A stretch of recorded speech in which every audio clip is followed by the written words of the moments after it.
Bago natin iyuko ang ating mga ulo para sa panalangin, gusto kong bumasa ng ilang salita ng Diyos. Gustong-gusto ko talaga na binabasa palagi ang kanyang salita, dahil mabibigo ang mga salita ko, ang mga ito kasi sa tao, pero ang kanyang salita ay hindi maaaring mabigo. At kayo na sinusundan ng teksto, at iba pa, bumasa tayo mula sa ika-14 na kabanata ng Mateo ngayong gabi. Umpisahan natin sa ika-22 talata. At pagdakay, pinapagmadali ni Jesus ang kanyang mga alagad na magsilulan sa daong at magsiuna sa kanya sa kabilang ibayo, hanggang pinayayaon niya ang mga karamihan. At pagkatapos na mapayaon niya ang mga karamihan, ay umahon siyang bukod sa bundok upang manalangin. At nang gumabi na, ay siya'y nag-iisa doon. Datapwat ang daong ay nasa gitna na ng dagat na hinahampas ng mga alon, sapagkat pasalungat sa hangin. At sa ika-4 na pagpupuyat ng gabi, ay naparoon si Jesus sa kanila na lumalakad sa ibabaw ng dagat. At nang makita siya ng mga alagad na lumalakad sa ibabaw ng dagat, ay nangagulumihanan sila na nangagsasabi, "Multo!" At sila'y nagsisigaw dahil sa takot. Datapwat pagdakay nagsalita sa kanila si Jesus na nagsasabi, "Lakasan ninyo ang inyong loob. Ako nga, huwag kayong mga takot." Iyuko natin ang ating mga ulo ngayon para sa panalangin. Habang nakayuko ang ating mga ulo at mga puso sa harapan ng Diyos, meron bang pangangailangan sa gusali ngayong gabi? Naibig niyong ipabatid sa Diyos sa pagtataas ng inyong mga kamay at maalaala sa panalangin? Lingapin nawa kayo ng Diyos na mahabag sa atin.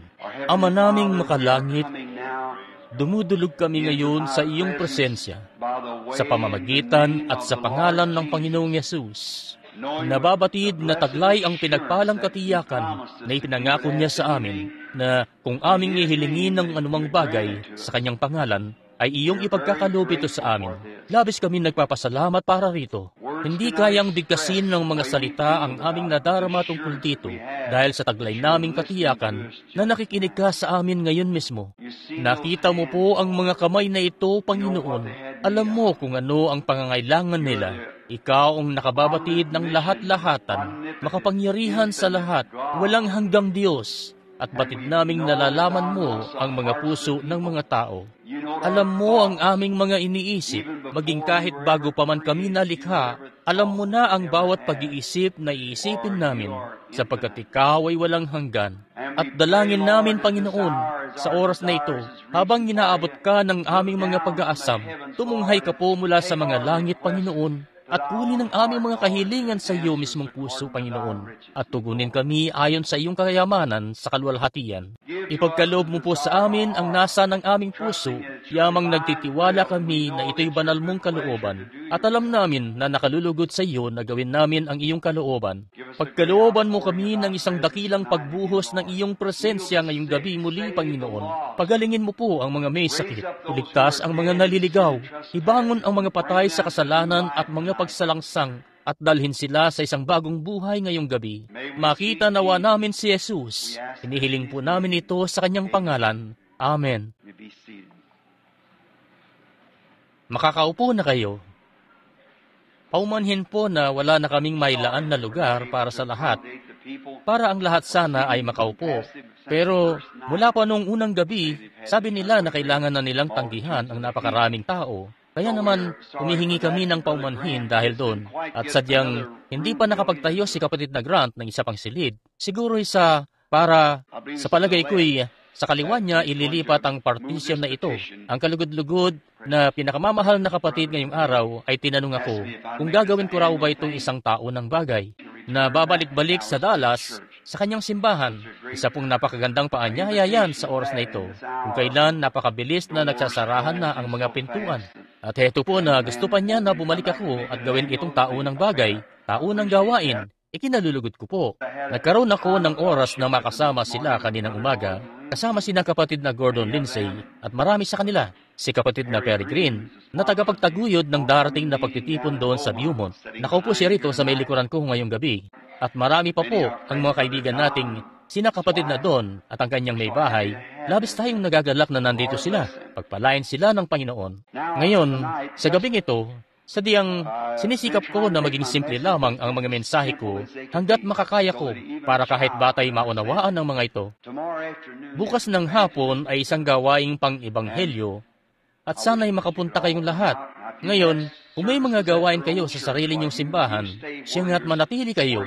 Manatili kayo kung saan ang nakaatang niyong posisyon. Ayaw namin na may sinuman na iiwan ang sarili nilang simbahan para... At pagkatapos, kung may sakit kayo at gusto niyong pumunta para may panalangin, at ang simbahan niyo naman ay may kasabay na gawain bukas ng hapon, kausapin niyo ang inyong pastor tungkol dito para hindi siya mag-isip ng masama, alam nyo. Ipaalam nyo sa kanya na narito kami para makipagtulungan, para tulungan ang buong katawan ni Jesus Kristo na pansamantalang naninirahan dito sa Dallas at sa karatig na lugar. Kaya bukas ng hapon, sa palagay ko, 2:30, magsasalita ako ng isang pang-ebanghelyong mensahe at pagkatapos ay papanalangin natin ang lahat ng mga may sakit. Itutuloy natin ang lahat ng mga prayer card at bagay-bagay na natira sa buong sanlinggo at ipapanalangin silang lahat bukas. Ngayon, ang paksa ko ngayong gabi ay parang munting drama po maya-maya. At sisikapin kong may pasok ngayong gabi hanggat makakaya ko ang pananalangin para sa mga may sakit. Ang teksto ko ay, huwag kayong matakot. Ako ito, na si Jesus ang nagsasalita. Ang paksa ko ay isang patotoo sa dagat. Marahil ay magdadapit hapon na noon. Papalubog na marahil ang araw noong mangyari ito, at marahil ay araw na maalinsangan noong mga panahon yon na parang katulad dito, nakapatay ang aircon at inaayos na nila. Yan ang dahilan kaya pinalitan ko ang paksa ko mula sa isa, ang paksa ng ipangungusap ko, para mabilisan ko ito, para hindi nyo kailangang maupo sa init gaya nito. Itong mangingisda na malaki ang pangangatawan, pagkatapos na makita kung ano ang pinagdaanan niya sa maghapon, kanyang nasasaksihan si Jesus sa dakilang pagmiministeryo nito. Gusto kong mabuhay noong panahong yon na nasusundan siya. Pero alam nyo, ikinagagalak ko na may pribilehiyo pa rin akong gawin ng ganong bagay na nasasaksihan siya na gumagawa ng mga bagay. At higit nga ang panoorin siya ngayon kaysa noon. Meron akong higit na pananampalataya sa kanya ngayon at makapananampalataya ng higit ngayon kaysa noon dahil nagkaroon na tayo ng 2,000 taon upang patunayan na tama ang ebanghelyo. At makalipas ang 2,000 taon, buhay pa rin siya na sadyang ginagawa kung ano ang mga ginawa niya noon. Kaya meron tayong higit na katiyakan at isang higit na pundasyon para sa pananampalataya ngayon kaysa meron sila noon. Dahil sa isa lamang siyang tao na humahayo-hayo na may pag-aangkin na siya ang isinugo mula sa Diyos at anak ng Diyos at pinatutunayan ng Diyos ang kanyang salitang ipinangako para sa araw na yun noon sa pamamagitan niya at tila may dahilan sila para pagdudahan yon. Ang mga teologo, nagduda nga sila. At napansin niyo ba na isa itong nakalulungkot na bagay? Talagang nakalulungkot yun. Dahil paniniwalaan sana iyon ng mga teologo kung hindi binulag ng Diyos ang mga mata nila. Yun mismo ang sabi ng Biblia. At alam niyo bang ipinangako niya na bubulagin niyang muli ang kanilang mga mata sa panahong ito na hindi nila ito makikita? Sila'y magiging matitigas ang ulo, mga palalo, mga maibigin sa kalayawan sa halip ng mga maibigin sa Diyos. Mga walang paglulubag, mga palabintangin, mga walang pagpipigil sa sarili, mga hindi maibigin sa mabuti, may anyo ng kabanalan, tatapwat tinatanggihan ang kapangyarihan nito, kagaya mismo ng sinalita noon.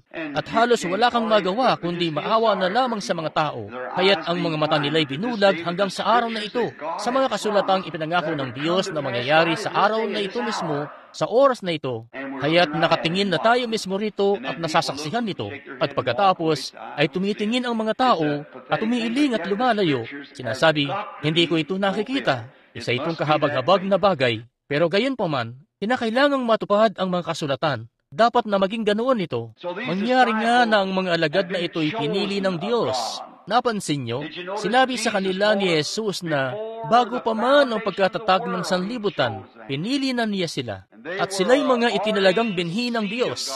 Kaya naman kapag dumarating ang mga problema, at kahit para bang nasukol ng mga tao si Jesus sa sulok, sa isang katanungan, ay wala pa ring mga pag-alinlangan sa kanila. Hindi nila itong maunawaan, pero porsigido silang malaman ang wala ng iba pa kundi siya lang. Ikaw lamang ang may salita ng buhay. At porsigido silang manatiling kasama nito dahil itinalaga na sila sa katayuan na yon. At ganoon din ngayon, na ang kalalakihan at kababaihang itinalaga na sa buhay na walang hanggan, ay mapaparoon sa buhay na walang hanggan. Ang lahat ng ibinigay sa akin ng Ama ay magsisilapit sa akin. Yun ang kanyang salita, at hindi yun maaring mabigo. Ito'y salita ng Diyos. At makikita natin ang mga alagad na ito na nagkaroon ng isang napakainam na pagtitipon noong araw na yon doon sa isang malaking bukirin sa may gilid ng isang bundok. At sinabi ni Jesus sa kanila, "Ngayon, tumuloy na kayo sa pagtawid sa dagat. Mauna na kayo sa akin." At aakyat pa nga siya sa isang bundok ng mag-isa para manalangin. At ang mga alagad na ito, matapos na magkaroon ng bagong mga kaibigan, sadyang nakikinita ko kung gaano mismo ang naramdaman nila. Dahil kapag nakakasama natin ang mga kaibigan natin, tapos kinakailangan nang maghiwa-hiwalay sa oras ng kakilala niyo pa lang, pagkatapos ay kailangan nyo nang magpaalam sa isa't isa. At yun palagi noon pa man ay para bang matinding kalungkutan sa atin sa buong bansa, sa buong mundo. Ang may makilalang mga kaibigan at pagkatapos ay magpapaalam sa kanila na nalalamang marami ang hindi mo na makikita hanggang sa makita mo sila uli sa paghatol. Ito'y para bang isang malungkot na pangyayari. Nakikinita ko ang bangka na yung harapan nito'y nakadaong sa pampang. At marahil si Simon Pedro, sa kanyang maskuladong mga braso at mga balikat, na itinulak ang bangkat, ibinaling ang harapan, at iginawi ito papunta sa daot. At silang lahat ay kumakaway na nagpapaalam doon sa mga nasa pampang. At sumisigaw sila, "Bumalik kayong muli at dalhin niyo ang guro rito upang makipagkita sa amin." At bumisita at magkaroon ng isa pang revival. Labis kaming pinagpala ngayong araw na ito. At kumakaway ang mga bagong magkakaibigan. At pinalulan na niya ang iba pa sa mga alagad. At naupo marahil sa tabi ng kapatid niyang si Andres. At dinampot na ang mga sagwan. Ang mga barko noon ay pinapaandar ng alinman sa hangin o sa pamamagitan ng mga sagwan na pinangsasagwan nila. At pagkatapos, marahil nakaupo sila ng dalawahan sa isang bangka, dalawahan sa magkabilang gilid, at dalawa sa isang upuan pala, marahil 6 o 8 kalso ng sagwan. Tapos magsasagwan sila ng sabay. At sa ganong paraan ay mapapanatili nila ang bangka na nakapagitna kapag bumabagyo. Tapos, kung normal ang ihip ng hangin, maaari nilang itaas ang isang layag at maglayag. Isang mainit na hapon marahil noon, gaya ng nakasaad sa kasulatan, bago lamang ang pangyayaring ito. At ganoon na nga na marahil napakatahimik na maaraw na mainit na hapon noon, papalubog na ang araw.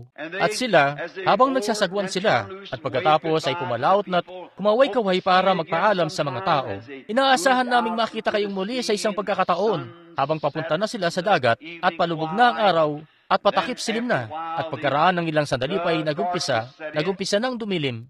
At marahil may kaunting simoy na nagpabilis sa kanilang pagsagwan, at mahirap na trabaho kasi yon kapag sumasawsaw ang mga napakabigat na sagwan sa dagat, at karamihan sa kanila ay mga mangingisda at malalakas na kalalakihan na mga sanay sa dagat. At mangyari nga na inaasahan nila si Jesus na lululan sa bangkat, susunod sa kanila, hindi magluluwat. Kaya't nakadako na sila roon, at marahil bumabaybay sila ng medyo malapit lang sa pampang. Para bang ibinubuelo pa lang ang iyong bangka at saka magtuloy-tuloy na. Marahil ang bata pang si Juan ang siyang unang nagsalita dahil siya ang pinakabata sa grupo. At marahil ang sabi niya, "Medyo napapagod na ako. Baybayan natin ang pampang ng kaunti. Maghintay lamang sandali. Hindi natin kailangang magmadali. Wala pa naman siya. Kaya mas maiging maghintay tayo ng kaunting sandali. Medyo lumanghap muna ng sariwang hangin." At habang nakaupo siya roon na medyo nakababa ng kaunti ang kanyang ulo, marahil sinimulan niya ang isang pagtitipon para sa mga patotoo. At iyon ang gusto kong pag-usapan. Siya marahil ang unang tumayo at nagsabi, "Mga kapatid, kahit anuman ang sinasabi ng mga tao, at gaano mang gustong-gusto ng iba na di manampalataya, nakatitiyak ako ng husto ngayon, matapos ang araw na ito, na hindi tayo sumusunod sa isang huwad. Ang sinusundan natin ay wala ng iba't ang Diyos mismo. Dahil walang tao ang makagagawa ng ginawa niya sa araw na ito, maliban na yon ay ang Diyos. Alam nyo, nung dinampot niya ang mga tinapay na yon, at pinagputol-putol ang mga yon, at pinakain ang 5,000 tao na naroon. Yon ang pinakakamanghamanghang bagay sa akin. Maaring may pag-alinlangan pa hanggang sa araw na ito. Ngayon, inuulit ko lang po ang patotoo niya kung paano yon, pero natugunan na ito. Sabi, naaalala ko pa ilang mga taon na ang nakalipas, nakatira ako dati malapit sa Jordan, at naaalala ko bilang bata pang paslit kung papaanong ang aking magandang Hudyo na nanay ay sinusundo ako dati tuwing hapon, at inilalagay ako sa kanyang kandungan at inihili ako sa may balkonahe kapag ang mga bulaklak ng amapulay namumukadkad na sa may gilid ng mga pangpang ng Hordan. At lagi siyang tumatanaw-tanaw doon sa direksyon ng disyerto kung saan dinala ang ating bayan na lakbayin ang disyertong ito. Nagkukwento siya dati sa akin ng mga kwento sa Biblia. Ang isa sa mga dakilang kwentong naalala ko ay yung babaeng Sunamita at ang munting anak niyang lalaking namatay. At binuhay muli ng propeta ang munting batang iyon mula sa patay. Kapanapanabik dati ang kwentong iyon. Pero ang isa sa mga pinaka-kapanapanabik na kwento at ikinukwento dati sa akin ni nanay na lagi niyang sinasabi dati, ngayon, Juan, isa ka palang munting bata, pero gusto kong tandaan mo sa iyong pagtanda na inilabas ng dakilang Jehovah ang ating bayan mula sa Ehipto at dumaan tayo sa ilang na iyon sa kabila ng ilog doon. At ang lahat sa loob ng 40 taon, naglakbay sila sa ilang na iyon. Wala namang lugar para pagkuhanan ng mga damit at wala namang lugar para mapagkainan. At nagpaulan ng Diyos ng tinapay mula sa langit gabi-gabi at pinakakain ng ating bayan sa ilang na iyon dahil naroon sila sa iniatang sa kanilang tungkulin na sumusunod sa dakilang Jehovah. At ngayon, balang araw, ay magsasalaman dito sa lupa si Jehovah sa anyo ng isang tao. Tatawagin siya na Yaong Pinahiran, ang Mesiyas. At naaalala ko, sasabihin niya, yamang isang musmus pa lang, pilit inuunawa ng musmus kong isip, pilit inuunawa, papaano kaya pinakain ng Diyos ang lahat ng iyon? 2.5 milyong katao sa ilang? Papaano kaya niya nakuha yung lahat ng tinapay na iyon? At tinatanong ko dati si nanay, Nanay, siya ba, meron ba si Jehovah na napakalakit sang katutak ng mga pugon sa itaas sa langit? At niluluto niya sa pugon ang lahat ng mga tinapay at bumababa sa gabi at inilalapag yun doon sa lupa para sa mga tao. At ang maluwang ban na kalangitan ni Jehovah ay punong-puno mismo ng mga pugon? Sasabihin ng nanay, hindi anak, napakabata mo pa para maunawaan. Kita mo, si Jehovah ay isang manlilikha. Hindi niya kailangan ng mga pugon. Sinasalita niya lamang at natutupad ang kanyang salita kapag siya'y nagsasalita. Siya ay dakilang Jehovah at sinalita lamang niya yon at ipinamamahagi yon ng mga anghel sa lupa para sa mga tao. At ngayong araw na ito, nung nakita ko siyang tumayo roon, napansin niyo ba ang tingin na yon sa kanyang mukha? Walang pag-alinlangan sa kanyang isip. Pumwesto ako roon sa likuran ng bato. At pinanood siya habang kinukuha niya ang tinapay na yon at pinagputol-putol yon at ibinigay yon sa kanyang mga ministro, tayo, para ipamahagi yon sa mga tao. At pagkatapos, nung muli siyang dumampot para pumutol muli, buo na naman ang tinapay na yon at ginawa niya iyon ng daang beses hanggang sa mabusog ang bawat isa at may mga bakol pa na napuno na mga iniligpit. Alam kong wala nang iba pa yon kundi si Jehovah. Dahil sa kumilos siyang gaya ng ginawa ni Jehovah. Si Jehovah lamang ang makalilikha at alam kong hindi isang peking lalaki ito. May iisa lamang na manlilikha at yon si Jehovah. At ngayon, sa lahat ng mga bagay na nakita ko, sapat na yon sa akin. Gusto kong malaman yung ngayon na ganap nang nakasuko ang puso ko at ganap akong naniniwala na hindi lamang siya isang propeta. Isa nga siyang propeta, subalit higit pa siya sa isang propeta. Siya ay wala ng iba pa kundi si Jehovah na Diyos na tumatahan sa gitna natin dahil lumikha siya ng tinapay at nasa sa kanya ang mga katangiang gawa ni Jehovah. Kaya naman masasabi niya, kung hindi ko ginagawa ang mga gawa ng aking Ama, kung ganoon, huwag ninyo akong sampalatayanan. Subalit, kung ginagawa ko ang mga gawa ng aking Ama at hindi ninyo ako masampalatayanan, sampalatayanan ninyo ang mga gawa, sapagkat nagpapatotoo ang mga ito patungkol sa akin at nagsasabi kung sino ako. Kung tutuusin ay dapat makita yon ng mga tao na ganun lang pala yun mismo. At sapat na kay Juan na siya ang Mesiyas. Yung sinabi ni Isaias, sa atin ay pinanganak ang isang bata at ang kanyang pangalan ay tatawaging Tagapayo, Prinsipe ng Kapayapaan, Makapangyarihang Diyos, Walang Hanggang Ama. At sumapat yun kay Juan dahil sa nasaksihan niya. Nagpapatotoo nga yung kabataang lalaki. Sa mga oras din na yon, sabi ni Simon Pedro, bueno, ngayon, sandali lamang. Kung magkakaroon tayo ng pagtitipon para sa mga patotoo, may gusto rin akong sabihin. Alam nyo, labis akong may pagdududa sa buong bagay. Nang si Andres na kapatid ko na dumalo sa revival ni Juan na propeta, na nagpatotoong darating na ang Mesiyas at ipapakilala niya siya. At medyo may pagdududa lamang ako sa sinasabi sa akin ni Andres dahil sa nakarinig na ako ng lahat na ng klase ng mga kwento tungkol sa Mesiyas at lahat na ng iba pa. Pero kayong lahat ng mga kapatid ko'y naalala nyo ang matanda kong tatay. Ang pangalan niya ay Jonas. At naalala nyo siya kung paanong isa siyang matatag na mananampalataya. Kung paanong naalala ko si nanay at tatay at lahat kami dahil sa pangingisda ang kinabubuhay namin at wala kaming mahuli-huling isda. Kailangan namin ng makakain at kung paanong lumuluhod kami sa sahig at nananalangin sa Diyos. Pagkalooban mo po kami ng huli sa araw na ito, Diyos, upang may pagbili namin ng aming isda at mabayaran ng aming mga utang. Pagkaroon ng pagkain na makakain. At kung papaanong pumapalaot kami roon sa dagat, sa bagyo, at naglalakas loob na naharapin ang mga bagyong yon. At si tatay, nakikita ko na ang nakukulay uban niyang buhok na nakalaylay pababa sa kanyang likod. Isang araw, habang nakaupo siya sa panaling lubid ng layag ng bangka at kinakausap ako, ang sabi, "Simon, ikaw ang pinakamatanda kong anak na lalaki. Alam mo, pinaniwalaan ko na noon pa man, Simon, na makikita ko ang Mesiyas. Hinihintay siya ng mga kababayan natin magmula pa sa Eden at nakatitiyak tayong darating siya kahit gaano pang katagal. Yun nga'y 4,000 taon na ang nakalipas, sasabihin mo.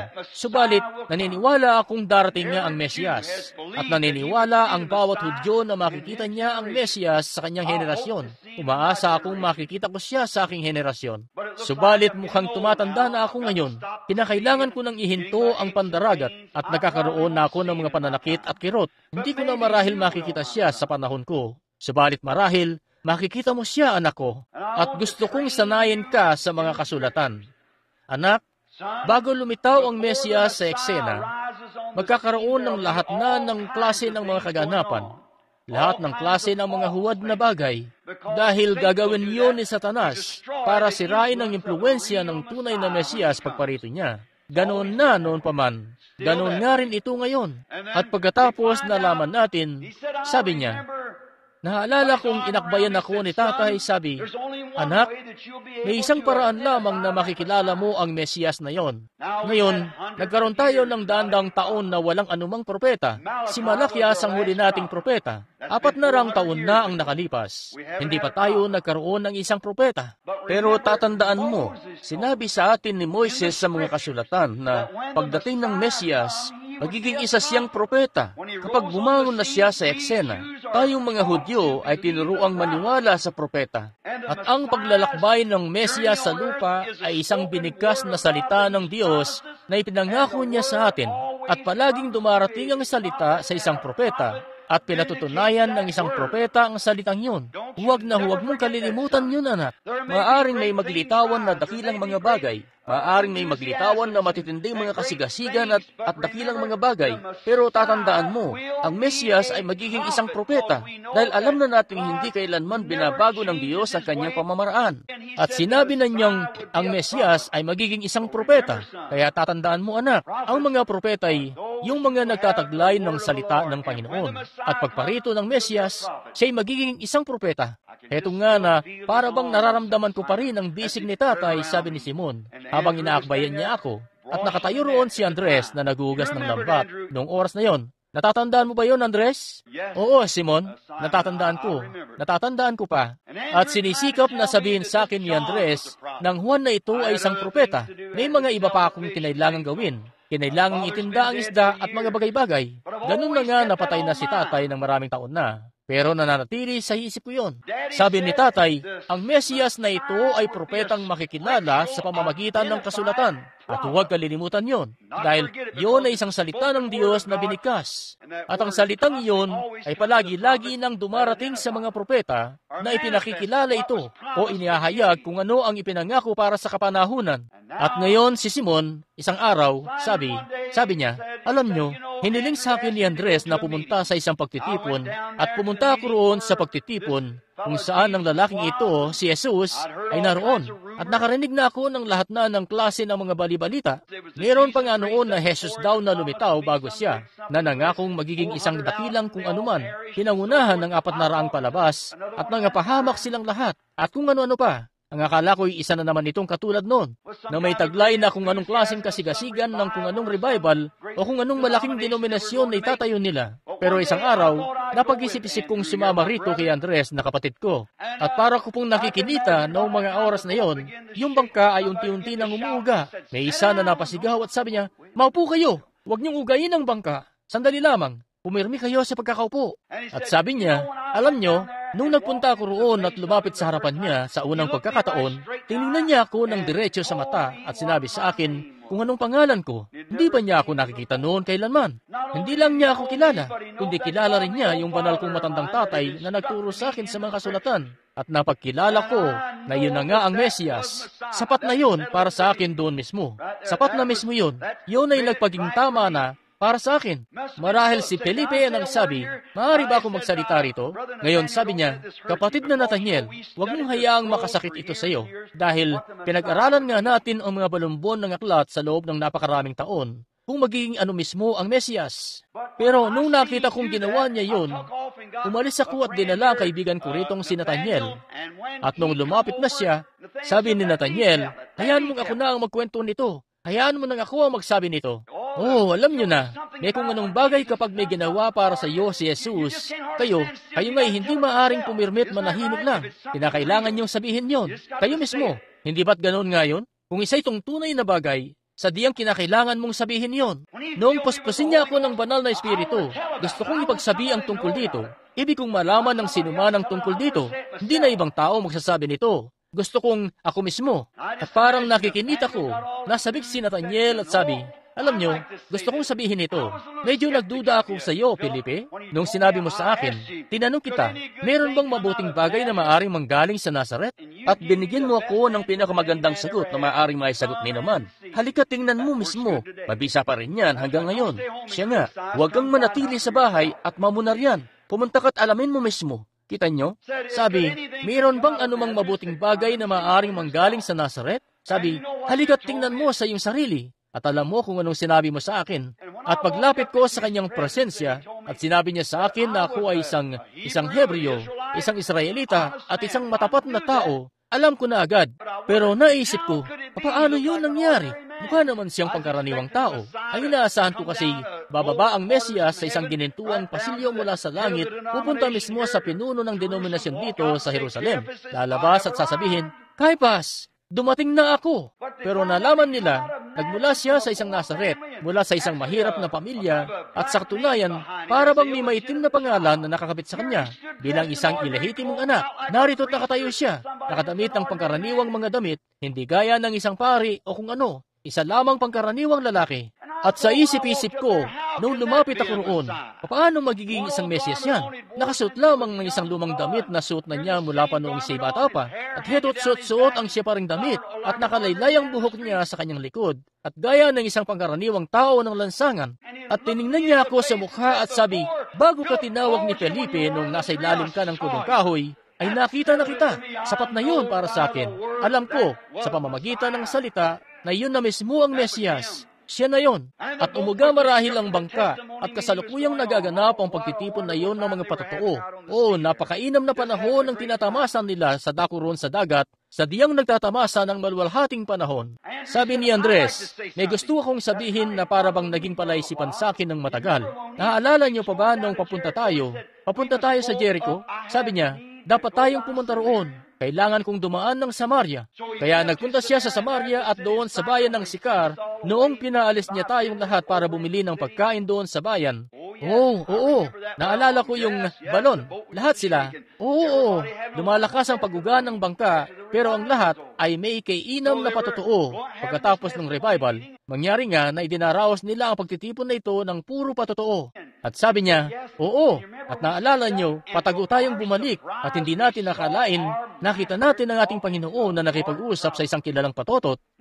Sa isip-isip natin, hindi yata maganda. Tingnan niyo siya sa dako roon na nakipag-usap sa bata pang babae na ito. At pinaalis tayo, at heto siya sa dako rito kasama itong babae na may masamang reputasyon na nakaupo riyan. Naalala niyo, nakatayo lamang tayo sa likod ng mga palumpong at pinapakinggan natin ang usapan nila. At narinig natin siyang sinabi sa babae, "Babae, pumunta ka at sunduin mo ang iyong asawa at pumunta ka rito." At sabi natin, bueno, baka nagkamali tayo. Maaring yung babae ay talagang lehitimong kasal. At tiningnan lang siya sa mukha ng babae at nagsabi, Ginoo, wala akong asawa. Naalala niyo kung paanong nakaramdam tayo ng kabiguan sa mga puso natin? Ang dakila nating Mesiyas na pinagtiwalaan natin, heto't huling-huli sa kasinungalingan, nalagay sa alanganin na katayuan. Dahil ang sabi niya, pumunta ka't sunduin mo ang iyong asawa, at nagpatunay naman ang babae na wala siyang asawa. Ngayon, masama ang balik noon sa kanya. Naalala niyo kung paanong gulat na gulat tayo, at tigil tayo sa paghinga? Oo, naalala ko yon. At pagkatapos ay naalala niyo ba ang sumunod na mga salita? Sabi niya, katotohanan ang sinabi mo, sapagkat nagkaroon ka na ng 5, at ang kinakasama mo ngayon ay hindi mo asawa. Oh, naalala niyo ba ang pagtitipon na yon na puno ng patutuo sa likod ng palumpong na yon? Grabe! Kita niyo, hindi niyo siya mailalagay sa alanganin. Siya ay Diyos. Oh, sabi ni Simon, ganun nga. Sabi ni Andres, sapat na yun para sa akin. Sabi ni Bartolome, sandali, gusto kong magbigay din ng isang patutuo. Maaari ba akong makapagbigay din, mga kapatid? Oh, bueno. Sa palagay ko'y maaari naman. Marami pa tayong oras. Hindi pa rin siya dumarating. Kaya magsasagawan pa tayo ng kaunti. Sige, Bartolome, maaari ka nang magpatotoo. Bueno, ang isa sa mga pinakadakilang bagay para sa akin, naalala niyo ba ang kapatid nating babae sa Jericho na nagngangalang Rebecca? Oo. At ang asawa niya ay may negosyo noon na restaurant. Ha? At isa siyang negosyante. At ang pangalan niya ay Sakeo. Oo. Naalala ko nga siya. Naalala niyo, si Rebecca ay isa sa mga kapatid nating babae. Nananampalataya siya sa Panginoon. At labis siyang natakot na baka pabayaan lamang ni Sakeo na mapalampas ang lahat ng ito nang hindi tinatanggap si Jesus. At oo, si Sakeo ay isang napakabuting kaibigan ng saserdote roon. At kaya nananalangin ang kapatid na babae na nawa ay may bagay na mangyari para ang mga mata ng kanyang asawa ay mamulat at makilala ng asawa niya na ito ang Panginoon. Ito ang pinagtibay na salita ng Diyos na nagsalaman sa gitna natin. At sinikap nating sabihin sa kanya, sabihin kay Sakeo ang tungkol sa kung papaanong natatalos ni Jesus na taga Nazaret ang mga lihim ng puso na nagpapakitang siya ang salita dahil kumikilala ng mga pag-iisip ng puso ang salita. Kalokohan! Sabi ng lalaking ito, pinaniniwalaan ko ang saserdote kung anong sinasabi ng pari ay sapat na para sa akin dahil kabilang siya sa lahat na ng mga samahan ng lungsod, ng Kiwanis, at lahat na ng iba pa, alam nyo. Kaya siya, medyo mahirap para sa kanya na iwan ito. Kaya hiniling ni Rebecca sa ating lahat na manalangin, at sa tuwing hahantong tayo sa paksang isa siyang propeta, sinasabi niya, kalokohan. Sabi ng saserdote, siya'y Beelzebub, isa siyang dyablo. Nagagawa niya ang bagay na yon sa pamamagitan ng kapangyarihan ng dyablo. At isa lamang siya nagbabasa ng isip. Ganon lamang ito. Walang kahit anuman dito. Kaya walang ganong bagay sa panahong ito. Hindi tayo nagkaroon ng propeta sa loob ng daang taon. At papaano ng lalaking yon, ni wala man lamang card na patunay ng pakikisama sa simbahan, papaano siya kailanman magiging isang propeta? Hindi nga siya maaaring maging ganoon. Subalit alam nyo, patuloy pa rin na nanghawakan si Rebecca ang kanyang may bahay at nanalangin. At isang araw, noong padating si Jesus sa siyudad, pagkatapos ay nalaman natin na sinabi sa atin ni Rebecca na nagpunta raw si Sakeo doon sa kalsada para makita siya. Ganon nga na hindi nga niya pinaniniwala ang isa siyang propeta. Kaya sabi niya, titingnan ko lamang siya ng maigi kung paanong ipinatutuon niya sa atin sa restaurant noong isang araw nung kumakain tayo. Kaya umakyat daw siya sa isang puno ng sikamoro. At ang sabi, alam mo kung ano, itatago ko lamang ang sarili ko rito sa itaas para hindi niya ako makita. Maliit naman akong tao. Yan nga, napakaliit. At hindi ko siya makita roon sa dami ng tao. Kaya akit na lang ako rito sa itaas ng puno. At nakarating siya doon sa kung saan yung dalawang sanga ay magkasalubong. At naupo siya roon sa mga sangang yon. Sa diyang magandang lugar yon para maupot pag-aralan ito. Doon sa dako kung saan nagkakasalubong ang dalawang pamamaraan. Ang sayo at ang sa Diyos. Ang mga ideya nyo, mabuting bagay yon para pagbulayan ito. Kaya sabi niya, alam niyo kung ano, marahil isa nga siyang propeta. Maaaring ganun nga siya. Pwedeng mangyari na mali ako. Kaya sasabihin ko, mamatyagan ko siyang maigi. At hindi naman niya ako makikilala. Kaya titipunin ko lamang ang lahat ng mga dahon na ito at itatabon ko sila ng paganito sa palibot ko at itatago ko ang sarili ko para di niya ako makita ano naman. At panonorin ko siya pagdaan niya. At kung hindi siya mukhang ang tamang klase ng tao, sasabihin ko sa kanya ang saloobin ko sa pagkakaupo ko rito sa itaas ng punong ito. Kaya nagmasid siya at may dahon siya doon na iaangat lang niya at masisilip niya siya pagkaliko niya roon sa kanto. At pagliko niya roon sa kanto na naglalakad sa kalsada, alam nyo, tumitingin sa magkabilang panig at sinasabi ng mga alagad, tumabi kayo, pasensya na po. At ang mga tao'y may daladalang anak na may sakit at kung ano pa. Pasensya na po, pagod na pagod po ang guro dahil sa kamanghamanghang gawain kagabi. At may pagkamaginoo, maaari po ba kayong tumabi at paraanin siya habang nagdaraan siya patungo roon sa syudad?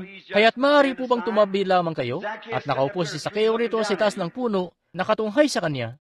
At dumiretso mismo si Jesus sa ilalim ng puno, huminto, tumingala at ang sabi, Sakeo, bumaba ka riyan. Sasama ako sa iyo pauwi ngayong araw na ito para magtanghalian. At sapat na iyon para sa akin. Alam niyang naroon ito sa itaas. At alam ang pangalan niya kung ano siya. Sapat na iyon. Yun na mismo ang Mesiyas para sa akin. Siya nga po. Dahil alam na natin ganoon ang gagawin ng Mesiyas. Tunay nga. Nangyari nga na kinailangan niyang sumama sa kanya pauwi, sabi, nung araw na yon para sa hapunan. Napakagandang oras nun. Tandang-tanda natin yon. Alam nyo, marahil mga ganitong oras din noon, nung kasalukuyang nagaganap ang pagtitipon na iyon ng mga patotoo. Alam nyo na ang mga alagad na ito sa dagat ay nagpapatotoo. Marahil dumidilim na't gumagabin na sa dako roon, na doon sa mga lupain sa Hilaga, si Satanas ay marahil umakyat doon sa burol at tumanaw sa ibaba. Tumanaw siya sa pagtitipon na iyon ng mga patotoo. At nalaman niyang umalis ang mga alagad na hindi kasama si Jesus. Hayon na ang pagkakataon niya. Kita niyo, sa palagay ko'y nanunumbalik muli ang eksenang yan na ulit mismo. Sila, sa sigasig ng revival, umalis silang hindi siya kasama. At naniniwala akong marami na ang nangyaring ganyan sa ating ngayon na sa oras na ito ng panlilito at pagkatapos ng matinding revival na ito na nasaksihan natin, lumaganap ito sa palibot ng mundo. Ang bawat bansa'y nagkaroon ng mga apoy ng revival, nag-aalab, dakilang mga gawaing pagpapagaling. Ang mga tao'y natatanggap ang Espiritu Santo, mga taong 10 makailang libo. At sa kasigasigan nito, gaya ng mga alagad na nagpapatotoo ukol sa mga ginawa niya, at nasaksihan natin siyang gumawa ng ganito, at nasaksihan natin siyang gumawa ng ganoon. Naniniwala akong lumarga tayo na gaya rin nila, kaya't hindi siya kasama. Nalihis tayo na napatungo sa malalaking oportunidad na ipresenta ng revival. Nalihis tayo sa mga oportunidad na kumita ng maraming pera, magkaroon ng mga simbahan, magpatayo ng mas malalaking gusali, naglalakihang milyon-milyong dolyar ang halaga ng mga lugar, mahuhusay na paaralan, mga sistemang pang-edukasyon, at pinalalawig ang ating mga denominasyon. At saka nagkakaroon ng mga programang pang-komunismo, anti-komunismo. Yun na lamang ang pinag-uusapan natin ngayon. At malalaman mo na lang, natanaw tayo ni Satanas sa ating mga programang pang-anti-komunismo, sa ating naglalakihang mga programang pang-denominasyon, at sa ating magpaabot pa tayo ng milyong bilang, at kung ano-ano pa, gaya ng meron sila. At nalihis tayo na hindi na naibalik yung makalumang pagtitipon para sa pananalangin at ang bautismo ng Espiritu Santo. Hanggang sa humina na ang apoy, maaari kang sumigaw at sikaping mapapunta ang mga tao sa altar at lalapit nga sila pero parang halos mga patay na at natatakot na lumapit. At tapos ihilingin mo sa mga ministro na pumunta't samahan silang manalangin, bakit ako pa ang tinawag? At bababa sila roon, at halos hindi mo sila mapapunta. At tatayo sila roon sa loob lamang ng ilang mga minuto, titingala sa iyo, at babalik na't maupo sa kanilang mga upuan. Para sa akin, namatay na yung apoy. May kung anong nangyari. Pakinggan nyo, ang kailangan natin ay isang revival upang ang mga makasalanan na tumitingin kay Kristo ay magsipagsisi, tumakbo sa altar na nakataas ang kanilang mga kamay. Sumigaw para sa habag at ang buong iglesia ay isang naglalagablab na apoy na may kalwalhatian ng Diyos. Ang sigasig natin ay para sa oportunidad na mapalawig ang ating mga denominasyon. Nagpatayo tayo ng mas naglalakihang mga paaralan para bigyang edukasyon ng ating mga ministro at lalo pa silang ilayo sa Diyos kaysa noong una. Hindi nakikilala ang Diyos sa pamamagitan ng edukasyon. Hindi siya nakikilala sa pamamagitan ng teolohiya. Nakikilala ang Diyos sa pamamagitan ng pananampalataya. Hindi niyo may papaliwanag ang Diyos. Silang pa sa ano pa mang pagpapaliwanag. Tingnan nyo ang ibinunsod nito. Tayong mga Pentecostal na dati-rati Pentecostes. Pinagugupitan na ng mga kababaihan natin ang kanilang buhok. Nagkukulorelete na. Pinapayagan naman ito ng mga kalalakihan natin. Pinapayagan naman ito ng mga ministro natin. Natatakot silang magsalita ng anuman tungkol dito. Palalayasin kasi sila ng iglesia kapag nagsalita sila laban doon. Kung hindi ba't kailangan na talaga ng paglilinis ng bahay mula sa pulpito hanggang sa pinakasilong. Kahiya-hiya na. Kadusta-dusta na. Isang lalaki ang lumapit sa akin kamakailan lang at ang sabi, "Kapatid na Branham, mahal ka ng mga tao." Pero sabi, palagi mo silang binubuliwan. Binubuliwan sila ng mga kababaihan dahil sa pagkakaroon ng maiksing buhok at mga ganong bagay. Sabi ko, sinabi ng Biblia ang kahiya-hiya para sa babae ang pagkakaroon nito. Niwawalan niya ng puri ang kanyang asawang lalaki kapag ginagawa niya yon. At ganap na isang tanda ito na napalayo ka na sa Diyos. Alalahanin niyo, sa kaso ni Samson, ang mahabang buhok ay isang tanda ng pagiging Nazareo na lumayo na siya sa sanlibutan, patungo sa salita ng Diyos. At kapag pinagupitan niyo ang buhok niyo, kababaihan, tinatanggihan ninyong kayo ang tanda ng Nazareo. Nalilihis kayo patungong Hollywood sa halip na manumbalik sa Biblia. Sabi ng Biblia, huwag silang maahitan. Kita niyo, kahiyahiya mismo. At walang sinasabi na kahit ano ang mga ministro tungkol dito. Sabi nung lalaking ito sa akin, bakit hindi mo nalang pabayaan sila ng mga kababaihan? Sabi, itinuturing ka pa naman nila na isang propeta. Sabi ko, hindi ko kailanman sinabing isa kong propeta. Sabi, itinuturing ka nila na ganoon. Turuan mo sila kung paano makatanggap ng mga espiritual na kaloob at gumawa ng kung anong bagay. Dapat turuan mo sila ng malalawak na bagay, dakilang mga bagay. Sabi ko, paano ko silang tuturuan ng algebra gayong ayaw naman nilang matuto ng kanilang ABC kung paano mamuhay ng angkop tungkol dito? Paano mo ibubunsod yun? Mag-umpisa ka muna sa pinakakauna-unahang bagay. Taon-taon na lang, binabagtas ko ang buong bansa at palala ito ng palala sa tuwina.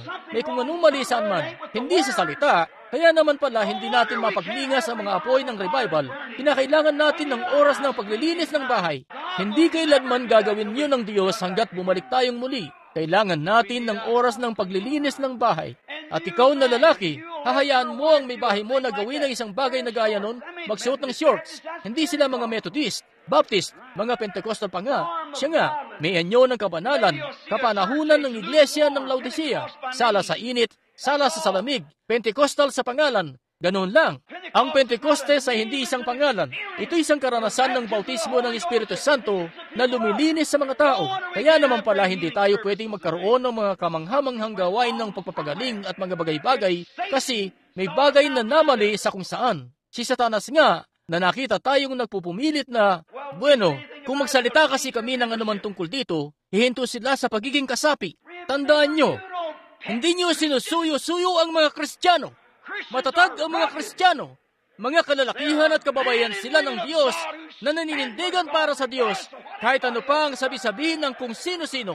Hindi mo na kailangang magmakaawa sa kanila at enganyuhin sila at pabanguhan sila at ituring silang parang bata. Yun ay mga inaalagaan lang sa paso, mga hybrid na halaman, mga walang kapakinabangan. Hindi sila mamumunga kailanman. Naalala ko tuloy yung gaya sa isang malapit na ang panahon ng pamumugad. Napansin ko ang maliliit na ibon ngayong araw sa bandaroon. Maliliit na mayang nagdadala ng dayami sa kanilang mga pugad. Hindi magtatagal at mamumugad na sila. Pinapipisa ang kanilang mga munting itlog. Alam nyo, maaring magkaroon ng isang pugad ng mga itlog ang isang munting ibon at maaari siyang maupo roon sa pugad na iyon ng mga itlog at babaliktarin niya ang mga iyon kada ilang minuto. Gagamitin ang munting niyang mga paa roon at babaliktarin niya ang mga iyon at uupuan yon.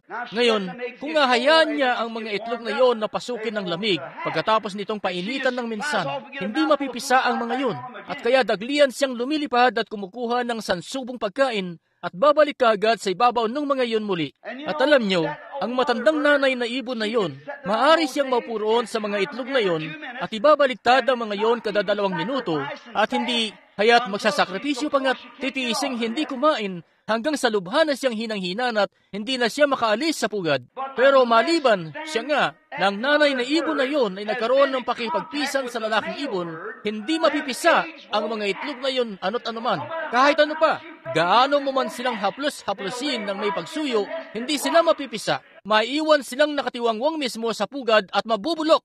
At kung mayroon lang sanang panahon, kailanman na dapat na makipagpisa ng Pentecostes sa kabiyak kay Jesus Kristo dahil wala tayong nakukuhang anuman, kundi isang pugad lang na puno ng mga nabubulok na itlog, tinatanggihan ng pananampalataya, pumapasok sa konsehong ekumenikal, at tinatawag pa nga ito ng mga dakilang bagay raw ang maupo sa tabi ng Papa at sasabihin, espiritual ito.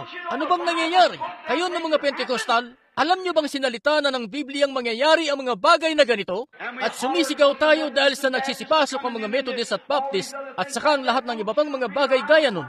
Naunawaan niyo bang noong nagsipunta ang mga natutulog na dalaga upang bumili ng langis, yun na mismo ang oras na dumating ang nobyo at hindi nila nakuha ang langis?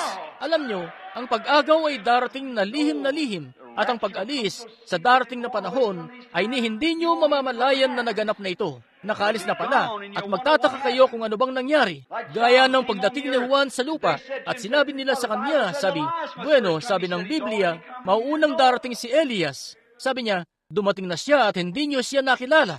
Magiging ganon din ito balang araw. Sasabihin nila, ang akala ko ba'y mangyayari ito bago ang panahon ng kapighatian? Ang akala ko ba'y magaganap ang pag-agaw? Marahil ang itutugon ng mga salita, nangyari na at hindi niyo ito namalayan. Kaya't marahil mas nalalapit na kaysa sa iniisip nyo. O gumising na iglesia, mabuti pa'y huminto na ako riyan. Hindi ako naparito para sa doktrina. Naisip ko lamang na biglang ipasok yon para lamang magkaroon kayo ng karagdagan sa paksang yan. Tandaan nyo kapatid, nakita na ni Satanas ang malalaking programang ito. Sigasig na sigasig ang isang iglesia na daigid ang isa pa. Sigasig na sigasig ang isang denominasyon na daigid ang isa pa. Binubunot na parang damong ligaw ang lahat ng kawalan ng edukasyon at ang kailangan daw ay bigyan sila ng isang pagsusulit ukol sa psikolohiya. Ipatitingin ang isang lalaki sa isang psikologo bago humayo ang lalaki sa labas para sa pagmimisyon. Pentecostal, hindi yun mga Presbyterian. Mga Pentecostal nga mismo. Kailangan daw ng pagsusulit tungkol sa psikolohiya ayon sa isang grupo ng mga Pentecostal, malaking grupo, bago humayo sa pagmimisyon ng mga misyonero. Paano kaya kung nagkaroon sila noon ng pagsusulit na gaya noon? Nagkaroon nga sila ng isang pagsusulit, isa mismong pagsusulit ng Pentecostes sa pasimula, noong naghintay sila sa silid sa itaas hanggang sa dumating ang apoy mula sa kaitaasan at ang kapangyarihan ng Diyos. Yun nga mismo ang pagsusulit. Hindi kung anong makamundot bahagyang lasing na psikologo na tatayo roon at pilit na susuriin ang isip na kung medyo balisa ka o kung ano, sasabihin, hindi ka papasa. Gayong lubos na pinatutunayan nito na ang isang tao na talagang espiritual ay nerbyoso. Kinakailangan niyang mapasa ganong kalagayan para makapasok dito. Kaya hayan nga, kita niyo, at sadyang ginugulo lamang kung ano ang sinikap na gawin ng Diyos sa loob ng maraming mga taon at bubuelta sa kanilang mga programa at sa mauusay nilang ginaganahan sila kapag nakakakita sila ng maraming tao na nagkakatipon-tipon. Sasabihin, kung magagawa ko silang lahat na maging mga Assemblies sana, kung magagawa ko silang lahat na maging Oneness sana, kung magagawa ko silang lahat na maging Methodist sana, sinisikap ng Methodist na gawin silang lahat na maging Methodist, sinisikap ng Baptist na gawin ang lahat na maging Baptist, ang Pentecostal na gawin ang lahat na maging mga Pentecostal. Wala kayong magagawang kahit ano tungkol dito. Itulaga na ang mga iyon ng Diyos mula sa pagkatatag ng sanlibutan. Kinakailangan nating ipangaral ang Ebanghelyo. Ganun lamang. Pero dahil sa naglalakihan nating mga programa, lumarga tayo na di kasama ang apoy. Lumarga tayo at gumawa ng sariling gawang apoy, gaya ng nangyari. At ang ating komunismo, ngayon nga'y labis tayong natatakot na nakapasok na ang komunismo. Ano na lang ang mangyayari? Subalit alam nyo, ang matindit maselang bagay ay hindi naman ang komunismo. Hayaan nyo sabihin ko sa inyo yan ngayon. Hindi ako takot sa komunismo. Kundi ang kinatatakutan ko ay kayong mga Pentecostal ay sasakupin kayo ng konsehong ekumeniko na ito. Yun ang nakakatakot. Ibubunsod noon ang tatak ng hayop at ang mangyayari papasok kayo roon dahil isa kayong organisasyon. Alinman kasi yun sa papasok kayo o lalabas. Yun. At ang sino mang mabuti, matino, espiritual na tao ay alam niya yun. Kailangan natin ng isa na namang pagpapatotoo sa laot ng dagat, diyan natin mapagtatanto ngayon. At ang ating Pentecostal, hayan nga na basta na lang nilulun nito, kawil, pisi at timbulan. Napakadakilang bagay nga ito. Kapag ganun na, ang Methodist, Presbyterian, Lutheran, Church of Christ at ang mga Pentecostal ay walang magagawa at tatanggihan na ang inyong dakilang turo't aral na apostoliko para makapasok lang doon. Ganon din ang gagawin ng iba pa. Wala nga kayong magiging palag doon. Ang lahat ng yun ay tutugaygay sa pakikipagsanib sa Roma. Sadyang eksaktong mismo sa kung anong napatunayan na. Yun mismo ang sinabi ng kasulatan. Ano nang nangyayari sa mga ngaral na pinabayaan lang ang mga bagay na ito na humantong sa ganitong kalagayan na hindi man lang binabalaan ng mga tao? Sisingilin ito ng Diyos sa kanilang mga kamay. Sa panahong ito mismo ng kaguluhan, gayong nasa kaguluhan sila nga'y nasa kaguluhan. Hindi sa pamamagitan ng komunismo, kundi ang konsehong ekumeniko nga ang lalamon sa buong yon. At alalahanin nyo, kapag sinabi nyo, hindi, mangyayari ito. Tapos huli na ang lahat, tinanggap nyo na ang tatak ng hayop, kabilang ka na roon. Mainam nga na magpunta ka roon sa kalagayan na ngayon pa lang ay makaiwas ka na rito. Siya nga po, at matatakan ka sa kaharian ng Diyos. Ang katawan ni Kristo ay ang mystical na katawan ni Kristo na binautismuhan papasok dito ng Espiritu Santo. Hindi umanib dito, hindi dinala rito, hindi hinikayat dito, hindi dinaan sa pagsasalita ng iba't ibang wika rito, hindi dinaan sa pasigaw-sigaw para makapasok dito, kundi ipinanganak ka rito ng Espiritu Santo. Siya nga, tunay. Ngayon napapansin natin ang mga bagay na ito. Dumarating ang mga problema ng biglaan. Tumingin ang dyablo at ang sabi, hindi sila magkadamayaw. Naroon lamang sila na nagtatalunan ng pataas-baba, sumisigaw, nagtatamasa ng mapagbunying sandali. Alam mo, ngayon na mismo ang oras para palubugin ko sila. Makagaganti na ako sa kanila ngayon. Kaya umakyat siya sa ibabaw ng burol at nagsimulang umihip ng kanyang lasong hininga. Lumipas na ang mga araw ng himala. Saktong-sakto. Naniniwala akong ang mga taong iyon ay ninenervyos na ng husto. Sa palagay ko'y dapat silang dumaan sa isang pagsusulit para masuri ang pag-iisip bago sila magmisyon sa ibang bansa. Mga Pentecostal. Nakikita nyo na ang lasong hininga niya na pumapatay sa salita? Sa palagay ko, iba ang gustong ipahiwatig nito. Naniniwala akong ganito. Kita nyo, dumadaos-dos pabalik gaya ng ginawa ng lahat ng iba pang mga denominasyon. Ganap na dyan mismo sa landas na yan sila lumalakad. Kanilang pinapatay nito yun. Sa oras mismo na organisahin nyo ito, pinapatay nyo yun. Noon pa may ganun na. At sa tuwin ay gano'n na gano'n ang mangyayari. Hindi na ito kailanman babangon muli. Wala ngang kailanman sa kasaysayan ang napag-alamang may nangyaring gano'n. Sa kapanahunan ng Iglesyang Laodicea na ito, nasa labas ng Iglesia si Kristo na kumakatok, nagsusumikap na makapasok. At mangyari nga na hindi nila matagalan ito. Hindi nila kayang makinig dito. Natuklasan natin ngayon na sa oras na kinabubuhayan natin, nagsimula na ang problema. At pagkatapos, unti-unti nating nalalaman, hindi na nagaganap pa ang mga himala. Di na katulad ng dati. Nagsisiuwi ang mga may sakit na may mga karamdaman pa rin. Hindi yun dahil sa Diyos. Dahil yun sa kawalan ng revival sa gitna ng mga tao. Walang revival. Sila'y nauupo at nakikinig. Uuwi, sasabihin, bueno, sa palagay ko, napakainam nun. Kita nyo? Wala na ang kasigasigang yun. Wala na yung bagay sa mga tao na dapat sanay naroroon.